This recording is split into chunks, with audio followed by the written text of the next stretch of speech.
Thank you, sir. NITIN YADAV. Yes, sir.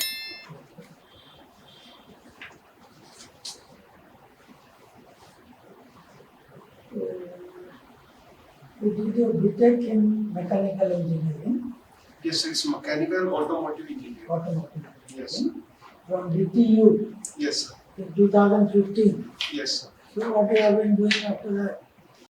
So after my graduation, I have been preparing for civil service examination. But after 2 unsuccessful attempts, I started my own dairy farm in 2019 to support me financially. Own dairy. Own dairy farm, sir, Okay. where I'm keeping my animals and producing milk and distributing it to the urban customers. Oh, self-owned. Yes, it's a self. Okay.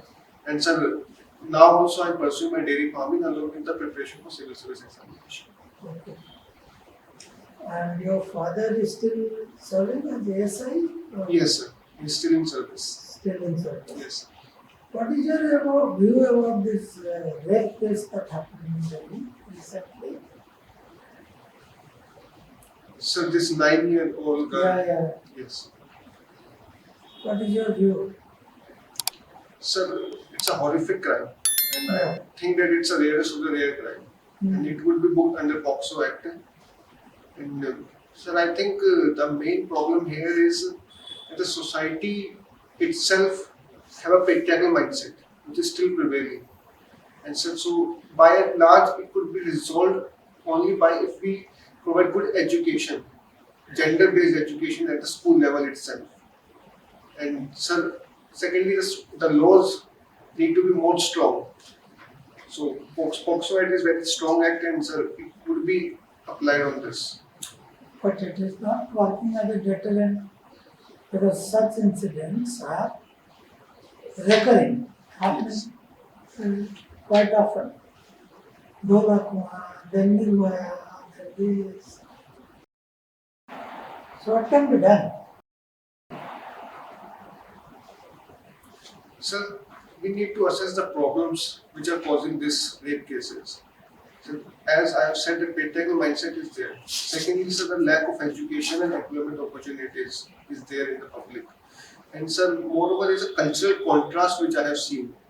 For example, the migrants population coming in Delhi, sir, they are from rural background. I may sound a bit conservative here, but sir, the Delhi culture is different from the rural culture. So there is a cultural contrast. So they may have some liking towards this culture, and they may not adapt to this culture. So this may causes rape cases. And so the solution lies in, first of all, we need to have a gender sensitive education at the school level itself, so that the boys coming of young age, they need to be made aware of the women and women related issues. And secondly, sir, security at these black spots which we call, for example, the dark spots near metro station where there is no lighting, they can be increased, and the police patrolling in sensitive areas can be increased. And sir, there is another option like community policing can be started. Even Delhi police have started Operation Nirbhig, in which it is providing training to the girls in colleges. Self-defense trainings are provided. So these all steps can be enhanced, sir, even if they are working.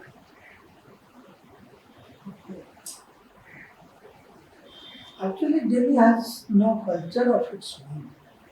Yes. The large mass of migration plus floating population, which provides a sort of anonymity, which leads to crime and heinous crime like this. Yes. So you rightly pointed out Delhi have a Yeah. cosmopolitan culture, and so yes, sir, it You- may lead to this thing. Okay, all right. So, recently Delhi Police Commissioner has been appointed.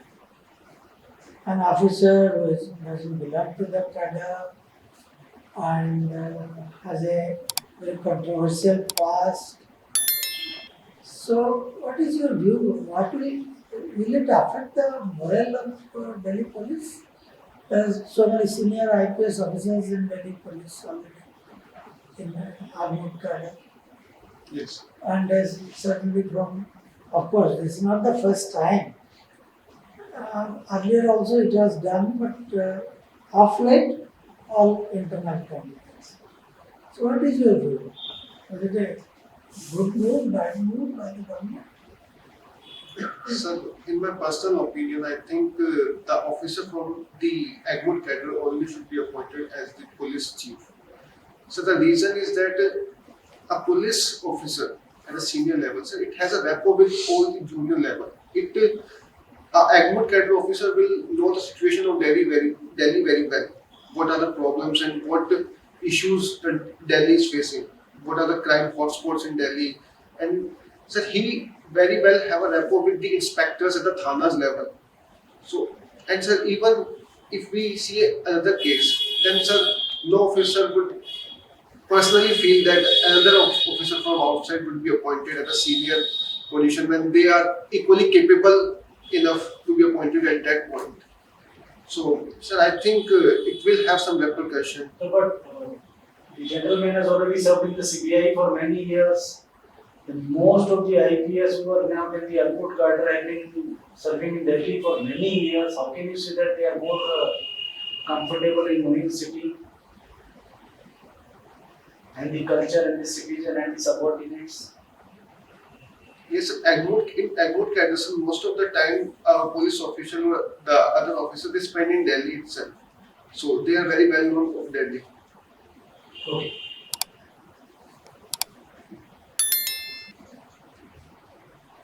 Alright. The subject of geography. Yes.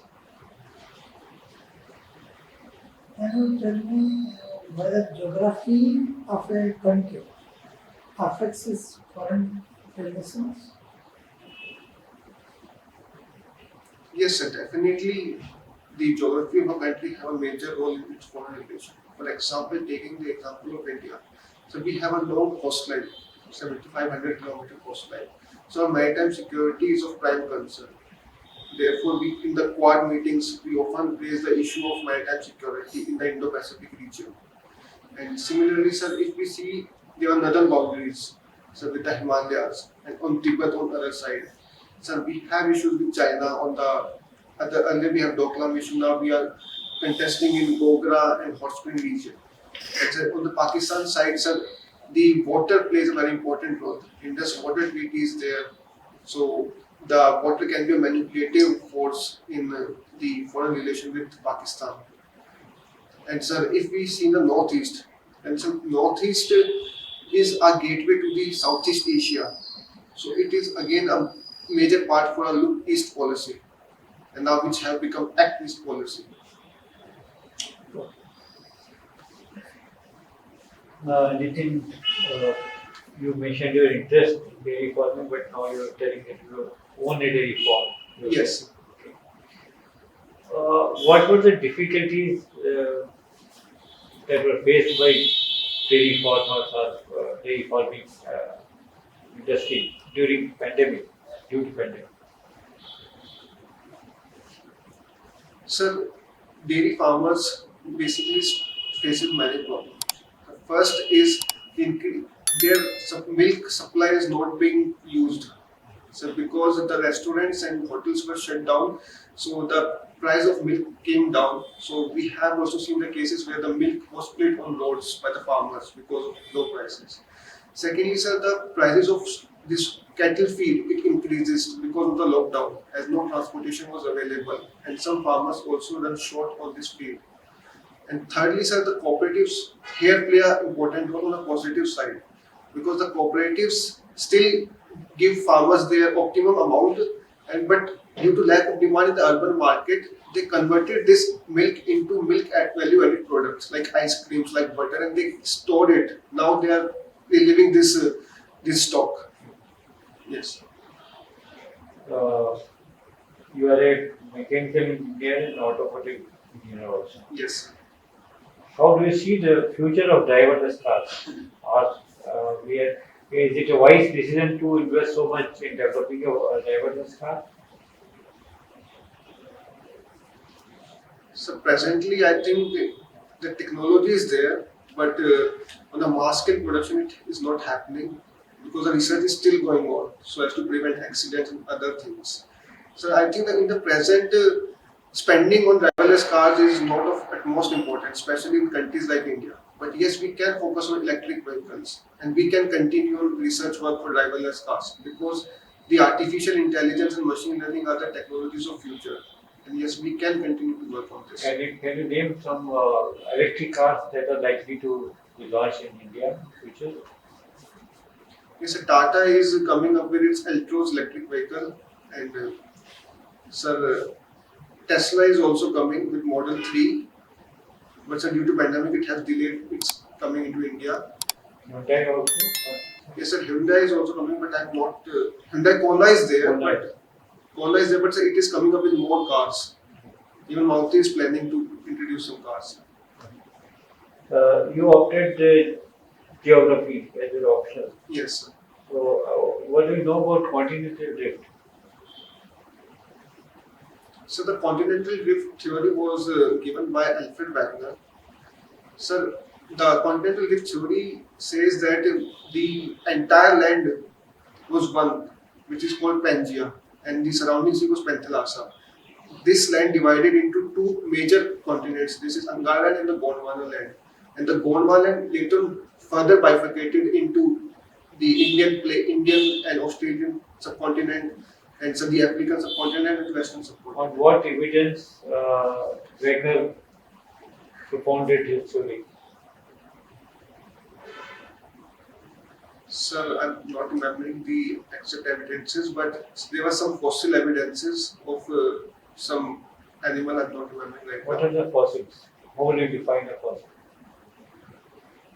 So fossils are the remnants which are imprinted in rocks because of the pressure and other soil putting pressure on the animals. For example, the animal is there and soil and rocks are put on this, so the body decomposes, but that imprint is left on the rock. This is how That is not only a fossil. Sometimes the entire body is preserved. Yes, sir. Yes, sir. And what type of rocks are best for preserving the fossils? So it is sedimentary rocks. Why? So they are layered rocks. Layered rocks. Yes, sir. Why not metamorphic rocks? So metamorphic rocks can also be there, but sedimentary rocks, I have known that sedimentary rocks are layered rocks and they are soft rocks and they form by compression. What do you feel about the implementation of CSR in India, corporate social responsibility? Is it working fine, or we need some more changes? So the policy is good, sir. Some companies like ITC, they are working at the ground level, especially in the rural areas.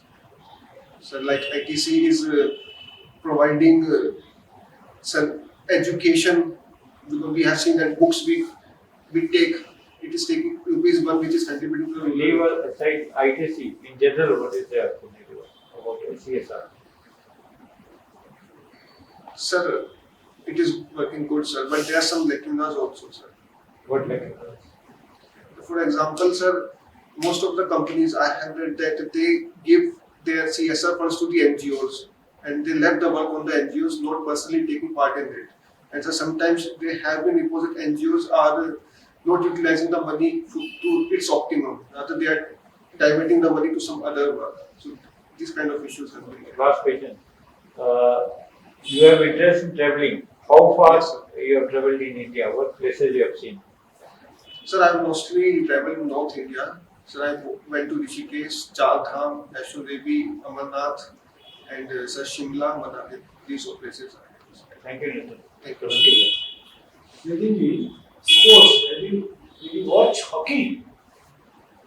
Yes, sir, I have recently watched hockey Match where we won the medal after 40 years. Yes, sir. It's very unusual in listening that after 40 years, it took us 40 years to bag a position at that level. Where we lack like. Sir, I'm not much aware of the hockey field, Hockey or but any sports, let's say chess.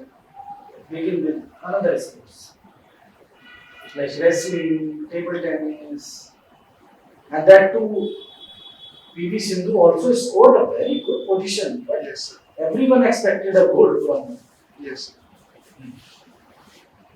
So I think the main issue which is lacking in our is there in our sports is that, sir, first of all, the sports authorities, they are not means very good, sir. There's a lot of administrative interference. So for example, if we see BCCI, it's a very good organization which is managing its this state cricket association very well. And second, sir, is the finance, sir. If we provided finance to the sport, then it will definitely improve. So we need to have more good coaches. We need to create training institution, provide good nutrition to our wrestlers, to our sports person, so that they can do well in But BCCI has also been blamed for a lot of misconducts by their officials, and they are being blamed for biasness, as Virat Kohli mentioned in his interview 2-3 days back. Sir, I'm sorry, I've not heard of this. And but in other sports, what can we do in uplifting these sports apart from cricket and Yes, so on? So then we can work on two things, sir, here. So first, we need to create infrastructure for training and for providing nutrition and other exercise supports. And second, and so we also need to have good coaches. Secondly, sir, we need to have a talent search program where we can have our sports person from rural areas as well. They have the ability, but so they need a platform to show their skills. So either we can do through schooling, but Even even Odisha government has been giving best of the best facilities for the hockey team for years and years. It's become the sports capital of this country now. And still, anyhow, thank you very much.